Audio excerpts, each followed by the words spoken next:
Hello good morning all. ഇന്ന് നമ്മൾ discuss ചെയ്യാൻ പോകുന്ന ടോപ്പിക് റേഷ്യോ ഡെസിഡൻറ്റി എന്നതാണ്. റേഷ്യോ ഡെസിഡൻറ്റി, റീസൺ ഫോർ ഡിസിഷൻ, ആ ഒരു വാക്കിൽ തന്നെ നമുക്ക് അതിന്റെ അർത്ഥം കാണാൻ പറ്റും.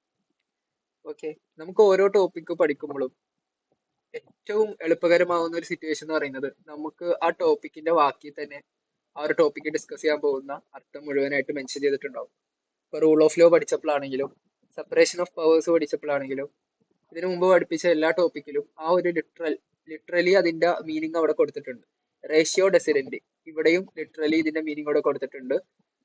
ഈ കോൺസെപ്റ്റിൽ പറയാൻ പോകുന്ന കാര്യം ഈ ഒരു വേർഡിൽ തന്നെ കൊടുത്തിട്ടുണ്ട്. Ratio means reason, decidendi means decision.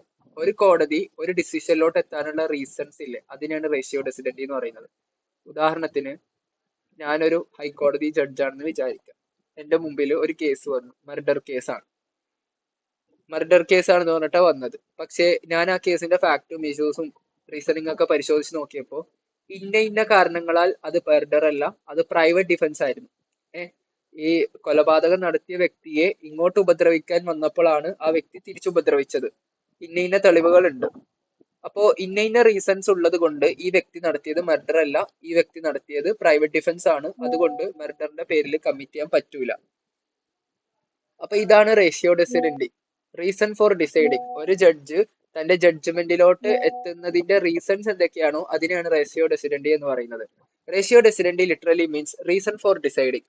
In the judicial context, ജുഡീഷ്യറിയിൽ എന്താ ഇതിന്റെ അർത്ഥം?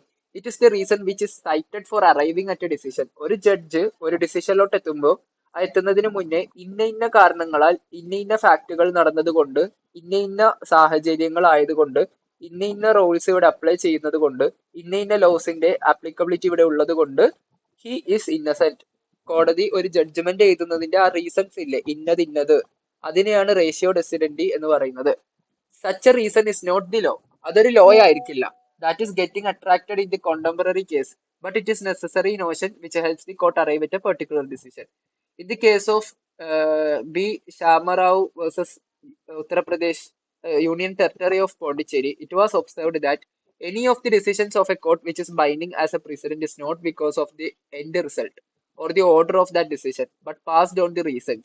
അതെ, കോടതിയുടെ ഓരോ ഡിസിഷൻസ് കീഴ്ക്കോടതികളുടെ മേല് ബൈൻഡിങ് ആകും എന്നൊരു കാര്യമുണ്ട്. ഇതിനു മുന്നേ സ്റ്റെയർ ഡിസീസ് എന്ന് പറഞ്ഞ ടോപ്പിക്കിൽ അത് പറഞ്ഞു പോയതാണ്. സ്റ്റെയർ ഡിസീസ് എന്ന് പറഞ്ഞാൽ എന്താ?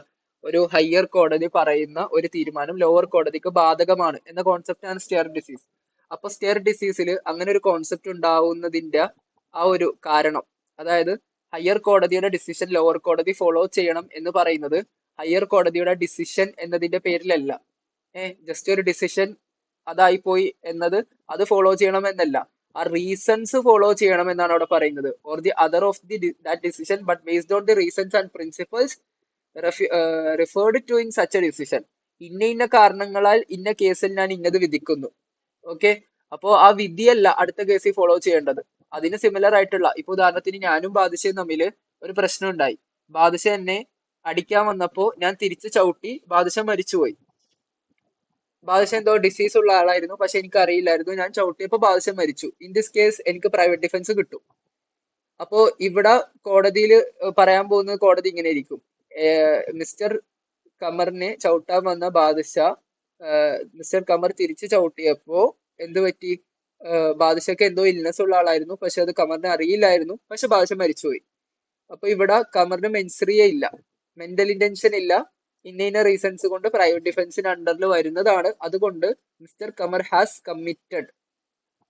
നോട്ട് കമ്മിറ്റഡ് എനി ഒഫൻസ്, അല്ലെങ്കിൽ has committed offence no, offence ചെയ്തിട്ടില്ല. അപ്പൊ ഇതിനോട് സിമിലർ ആയിട്ടുള്ള അടുത്തൊരു കേസ് ഒന്ന് വിചാരിക്കുക. ഇപ്പോ ഷഹദ ആരാ തല്ലി?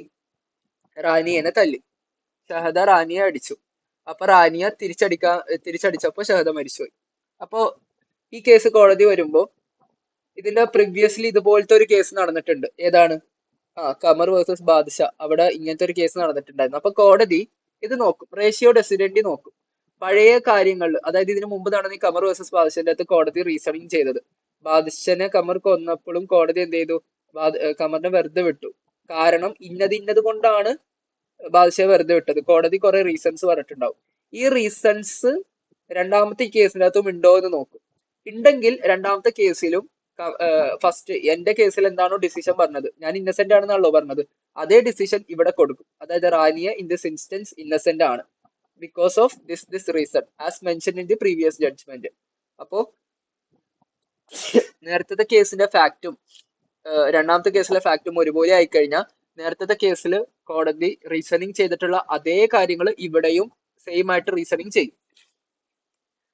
അങ്ങനെ എന്നിട്ട് എന്ത് ചെയ്യും, സ്റ്റെയർ ഡിസീസ് അപ്ലൈ ചെയ്യും. അതായത് നേരത്തെ പറഞ്ഞ ഡിസിഷനിലുള്ള അതേ കാര്യങ്ങൾ ഇവിടെയും അപ്ലൈ ചെയ്തിട്ട് നേരത്തെ എന്താണ് ഡിസൈഡ് ചെയ്തത് അതേ ഡിസിഷൻ ഇവിടെയും കൊടുക്കും. അപ്പോ റേഷ്യോ ഡെസിഡന്റി എന്ന് പറഞ്ഞാൽ ഇത്രേ ഉള്ളൂ. ആ കോടതി പറഞ്ഞ കാര്യം എക്സ്പ്ലെയിൻ ചെയ്യുന്നേ ഉള്ളൂ. റേഷ്യോ ഡെസിഡന്റി എന്ന് പറഞ്ഞാൽ എന്താ, റീസൺ ഫോർ ഡിസൈഡിങ്. ഒരു ജഡ്ജ് തന്റെ ജഡ്ജ്മെന്റിലോട്ട് എത്താൻ വേണ്ടി റീസൺസ് ആയിട്ട് മുന്നോട്ട് വെക്കുന്ന കാര്യങ്ങൾ, അത് ഫാക്ടുകളാകാം, റീസൺസ് ആകാം, പോയിന്റ്സ് ഓഫ് ലോ ആകാം, എന്തുമാകാം. ഇന്ന കാരണങ്ങളാൽ ഇന്നത് കൊണ്ട് ഇന്ന വ്യക്തി ഇന്നസെന്റ് ആവുന്നു. സോ ഇന്ന കാരണങ്ങളാൽ എന്ന് പറയുന്ന ആ ഭാഗത്തെയാണ് റേഷ്യോ ഡെസിഡന്റി എന്ന് പറയുന്നത്. Okay, hope you guys understand ratio decidendi എന്നാൽ എന്താണെന്നുള്ളത്. നമുക്ക് ഒബിറ്റർ ഡിക്റ്റം എന്നൊരു ടോപ്പിക് ഉണ്ട്, അത് അടുത്ത സെഷനിൽ ഡിസ്കസ് ചെയ്യാം. So here we conclude. അടുത്ത ക്ലാസ്സിൽ കാണാം. Okay, by.